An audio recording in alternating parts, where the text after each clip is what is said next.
Hello, amazing people. Today we're going to do the do's and don'ts of getting a mortgage. If you are one of the 86% of home buyers who will require a mortgage loan to purchase a home, the process of getting approved for a mortgage may seem intimidating. There are a number of things that you can do to improve your chances of being approved for a mortgage.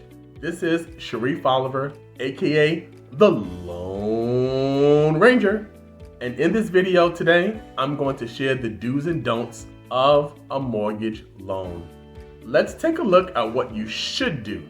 Number one, get pre-approved. The first thing you should do is get pre-approved. This way, you will know how much you can afford to pay and aren't heartbroken to learn that the home you fell in love with is way out of your price range. So what are we going to do? We're going to get pre-approved. It also makes your purchase offer stronger since it indicates that you have already started working with a professional like myself and that you are able to come up with the money you promised to pay that seller.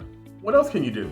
Make on-time payments on all of your accounts. The next item you want to make sure that you always do is make your payments on time.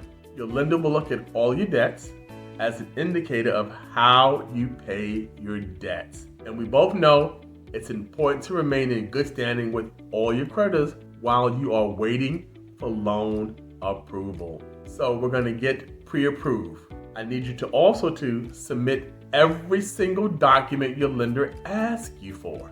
You will be asked for bank statements, pay stubs, and tax returns, among other documents.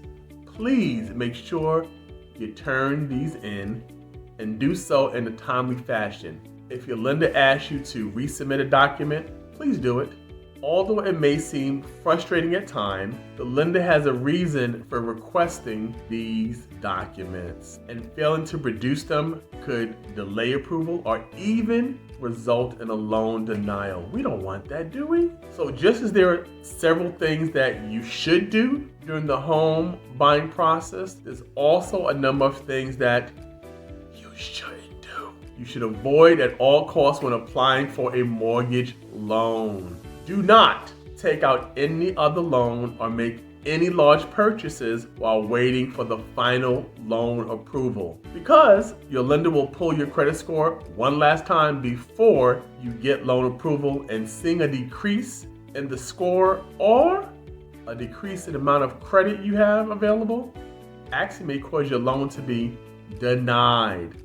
Large purchases are a no-no, especially if made using credit. It can lower your credit score and affect your DTI, which is debt to income ratio. Now, of course, sometimes things happen. It's part of life.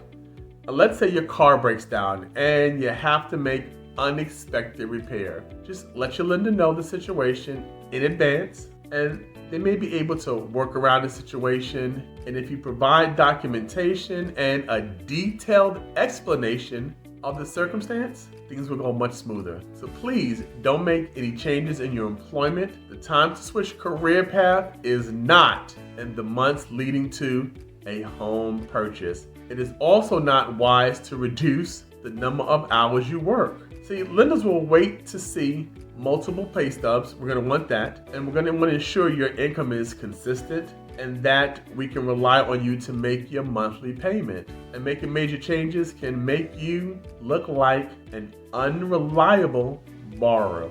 We don't want that.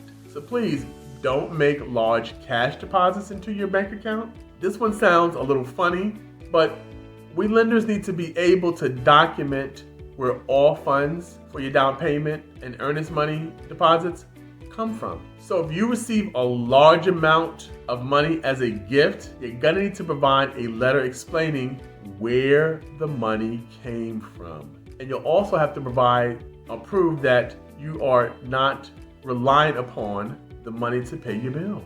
Lastly, don't be afraid to ask questions, be upfront, because the process of buying a home and getting a mortgage loan approved is a big deal and can be confusing or overwhelming. So if you want your lender to update you on the status of your loan, just ask them. And if you aren't sure what a certain fee is for or what an acronym stands for, reach out to your lender for an explanation. Be assured that you aren't bothering them. They'll actually probably appreciate you keeping the lines of communication open and staying on top of things. There aren't any silly questions. Remember that, guys. Getting a mortgage doesn't have to be complicated or scary. Now, your lender's there to help you along the way, and also remember to ask questions. I want to thank you for watching this video. This is Sharif Oliver, aka The Lone Ranger, and you can connect with me at the information below. Please don't hesitate. We're here to help you get that dream home. Thanks again, guys. It's been an absolute pleasure.